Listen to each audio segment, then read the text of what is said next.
Hi, hello everybody. This is International Master Asaf Givon here, and today we're going to discuss a new topic, which is the pawn storm. What is exactly a pawn storm in chess? So, it's generally regarded as a situation in which the pawns start to storm the king, the enemy king, in order to open up some lines to attack him. So in the first example, I'm going to illustrate a very kind of pure form of the pawn storm. So in this position, it's a very quiet theoretical position of the queen's gambit declined. White decided, rather than just castling short and trying to play a normal game, he actually decided to castle long here and try to initiate an attack on the king side and starting a pawn storm with moves such as g4 and h4. So this is uh, perhaps the first and foremost principle of the pawn storm, that if you want to storm your opponent with pawns, you really want to put your king on the other side of the board, so when you move the pawns on the other side it would not be weakened. So black played here his pawn to c5, trying to create some counterplay in the center of the board. And now white started his general plan of pushing the pawns on the king side. He played h4. So on the next moves, what white will try to achieve is basically to move his h and g pawn as much forward as possible and try to open up the open lines, open files against the black king. So black played his pawn to c4, bishop f5, rook e8. Now white decided to actually take the knight on f6 because the bishop on g5 was an obstacle for the pawn on g2, which is about to be advancing forward. Black recaptured with the knight, and now white started, or rather continued, his pawn storm with the move g4. So basically white is saying to black, I'm going to play g5, h5, g6 on the next moves and trying to destroy your king position. So in this kind of situation, I would suggest for black to try to create some counterplay on the queen side, or just on the other side of the board. But we would come to the part in which I explain some methods of defense of the, let's say, defensive side of the pawn storm. But in this game, black played rather passively. He played his bishop to d6. White continued with g5, attacking the knight, knight e4 and h5. So white is already perhaps preparing to play the move pawn to g6, and by this way breaking through the king position and creating some open files for his king. And black did not do too much to resist. He played his queen to e7. Now white played one more preparatory move, rook to g1. So he is placing both of his rooks behind his pawn on g5 and h5, so to support them in their attack. Black played here his pawn to a6, preparing the move b5 with some counterplay on the queen side, but this is really too little, too late. White's pawns are already very far advanced on the king side, and now actually comes the final blow. So actually, white could very well just play his pawn to g6 here, with an equally strong attack on the king, but white actually found an even more forcing way to reach the black king. So you actually might want to stop the video and try to find it yourself. So white played here actually bishop takes h7, a very strong tactical shot. The black king took the bishop, g6 check. Now it suddenly became clear that if black is taking the pawn on g6, white has a couple of ways to win from this position, but the simplest being knight takes knight. If the queen takes, white can play knight g5 check, and the queen drops on the next move. And if d takes e4, knight g5 check, and black is losing quite easily in all of the variations. Let's say king g8, queen takes c4 check, now the queens also joins the attack, and black is actually getting mated after king f8 and knight h7 checkmate, a very cute checkmate. So in the game black actually tried to play king to g8, knight takes knight, pawn takes knight, and now rather than moving the knight from f3, white continued with his strategy of opening up the lines against the black king, and he played his pawn to h6. So this is a really, in my view, good illustration of white's potential in his pawn storm attack. He placed both of his rooks behind the pawns, and now the pawns are kind of crushing through black's king position. So now if the knight is taken on f3, white is just winning after pawn takes pawn on f7, queen takes f7, and now this perhaps the simplest way to win is just to take the pawn on g7, followed by a rook h8, which is already checkmate. So black try to play f6 in the actual game, but after h takes g7, white is already opened up the h file and is threatening to penetrate via h8. And after e takes f3, rook h8 check, king takes g7, rook h7 check. Black was forced to resign because he is losing his queen on e7 on the next move, and white's attack is actually also continuing. So this game kind of shows a very pure illustration of the power of the pawn storm. Of course, not everything is so simple in life, and in the next examples I would like to discuss some options of how could the defensive side try to defend himself better than in this situation. So let's move to the next example. So we have an entirely different kind of position. It's move on number 9, it's black to move. And black decided to play his pawn to h5, trying to maybe create some attack of his own on the king side with h4, rather than just developing a piece with a move such as bishop e6 or knight f6 perhaps. And after h5, white continued with h3, which is a strong reaction. Now whenever black plays his pawn to h4, white can close up the game with the move g4, not allowing to open up the king side. So this is one good method of actually dealing with the pawn storm, is trying to get the position closed. We will see more of it later. But black very soon abandoned his plans to attack on the king side and actually decided to castle on the king side and just kind of returning to a normal type game.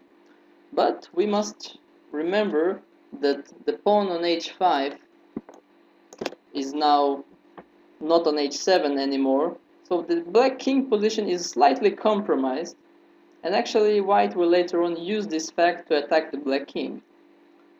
So because of the pawn being situated on h5, white was thinking about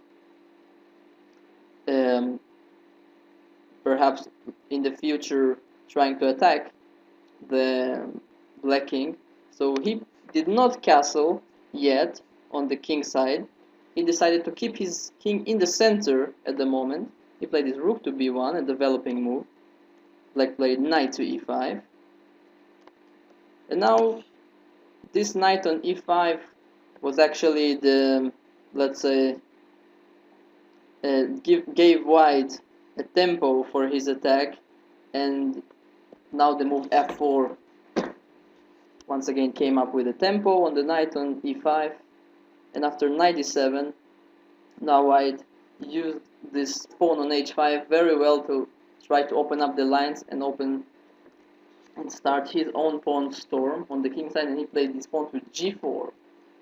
So that's a very strong move. White is once again trying to open up the lines against the black king on the king side. So black should really not take the pawn on g4, because after h takes g4, now this open file is opened for the rook, and it might get some devastating effect later on. So black tried to play the knight to c5 here, trying to maneuver it to e4, trying to create some counterplay. And now this is a very critical moment for white's attack. So what would you actually play here with white? Try to stop the video and try to find the best continuation here for white. And remember that our goal as the side who has the pawn storm on the king, we want to open up the lines against the enemy king. So now a typical mistake would be to play here move like g5, which completely close the game on the king side, and after knight e4 black is completely fine. So a more sensible move would be to take the pawn on h5, hoping for g takes h5, and after rook g1 we have the g file open against the king, and white is very happy here, opening up an open file against the king. Only problem is that black could actually take with the knight on h5, and now the knight is a very solid piece on h5 which could not be driven away, and the g file remaining closed for the moment, so white did not achieve too much. So a very important move here for white is actually knight to d5. So the point is to exchange this knight on f6. This is the main defender of the black king, or perhaps the only piece defending the black king at the moment. And as a general principle in the attack, we want to eliminate the enemy main defender of the king. And after knight takes knight, c takes d5, white is already threatening to take the pawn on h5, and there is a very big difference in the absence of the knight on f6, that he can no longer recapture with the knight on h5, so he must recapture with the pawn. So black's position here is already quite difficult. Black decided to take the pawn on g4, h takes g4, bishop takes g4. So a very understandable decision. Black said to himself, if I'm already suffering, so let me at least suffer for a pawn, for some material.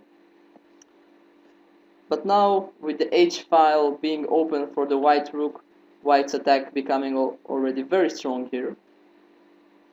So how should white continue here and bring more firepower to the attack? White in the game found an excellent move here, which is pawn to f5, sacrificing yet another pawn, but getting ready to jump with the queen over h6 and creating a deadly battery with the rook on h1, threatening checkmate. The bishop took the pawn on f5, and now comes the final move of the game. Can you find the winning move here for white? And be careful, because it's not as easy as it might look. So the obvious and the very tempting move here would be the queen to h6, threatening checkmate either via h7 or via h8. But this actually fails, because now black has the resource queen takes c3 check, very important, and after bishop d2 or some other way to block the check, black is just in time to reach the square on g7 with the queen, and actually covering black's position. So coming back to this position, white have an extremely beautiful deflection of the queen with the move rook to b5, attacking the queen. And now black can take the rook, but it really doesn't matter on which square the queen goes, because now that there is no queen takes c3 check anymore, white can just play his queen to h6, and he's threatening checkmate on h8 or h7, and black just have no defense from this. So if you're on the defensive side, be careful, or very careful, when moving your own pawns on the side of the king, as it might later be used by your enemy as a target to attack, and it would be easier for him to open up the lines and to create the attack that he wants. Now let's see another method of defense. So this example is actually from a very classical game.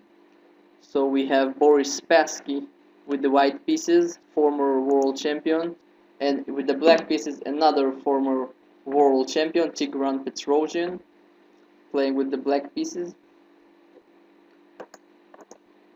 So in this position, white initiated his pawn storm on the queen side. He played his move a4.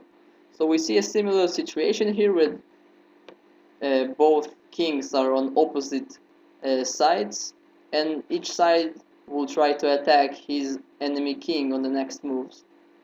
But here Petrosian actually came up with a very nice concept of defending his king. So can you try to find the next moves for white, for black, excuse me, which completely shatter white's attacking chances. So Petrosian played here the simple move c4, bishop e2, and now a very important move, pawn to a6. So now the point is that whenever white will try to push his pawns on the queen side and try to open up the lines against the king, black could just close the position here with b5, or if white plays b5, so he can play a5. So white's attack on the queen side is now completely stuck, and actually black play on the king side is much more easy because he already have the g file open against the white king, and his attack is much stronger than white's. We will not see this game entirely. I really invite you to watch the complete game in some database or other chess site, but I only wanted to show the last moves of the game. So I'm jumping to move number 41. The players reach this position. So you see that white's attack on the queen side got nothing to him, but black already had the h file open, and his pawns are very much far advanced. But here Petrosian found a brilliant combination to win the game. He played his knight to g4, threatening knight e3 or knight h2, and after Spassky captured his knight, he played his pawn to f3, and this is just a beautiful position. White is having a rook up in this position, but his rooks are completely helpless against black's pawns and the black rook, which is coming to h1 at any moment. And he resigned after rook g2 and taking the rook. Really beautiful game. So as a defensive side, you really want to try to keep the side on which you're being attacked close as possible, not to let your opponent open any lines against your king. Now let's see the final example from the game of Ivanchuk, a very strong player with the black pieces. Once again we see a situation of opposite side castling. Each side is trying to attack the king on the other side of the board.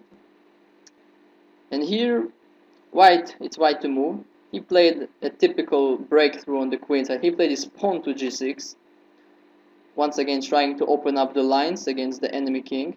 So if black just captures the pawn this way, this pawn drops on e6, and if he takes with the h pawn, then white can just play his pawn to h5, and the opening up of the h file is inevitable. So Ivanchuk actually came up with a brilliant concept here. Rather than letting his opponent to open up the lines, he played now the move f5, a very strong move. So obviously if this pawn is taking, the rook is lost on h1. So white made the obvious move, g takes h7 check. But then one more very important move, or rather a concept here. Instead of taking the pawn with the king, which would allow white to attack the black king with moves like queen h5 check and rook g1 when the black king is quite exposed, black actually played the very calm move king h8, which is a paradoxical move, not taking the pawn on h7, leaving it to be alive. But it turns out very fast that the pawn on h7 actually only helps black to shelter his king position. So even though this pawn on h7 is a white pawn, is giving shelter to the black king on h8.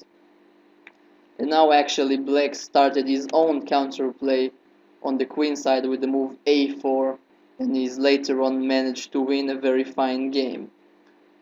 So the main concepts for the defending side is to try to block the enemy side of opening up the lines against his own king, and trying to create counterplay on the opposing side. So here is black is trying to create counterplay on the queen side of the board, and you see that white cannot actually keep the game closed because black will either take the pawn, or white will take this pawn, and the queen will already penetrate via the a file.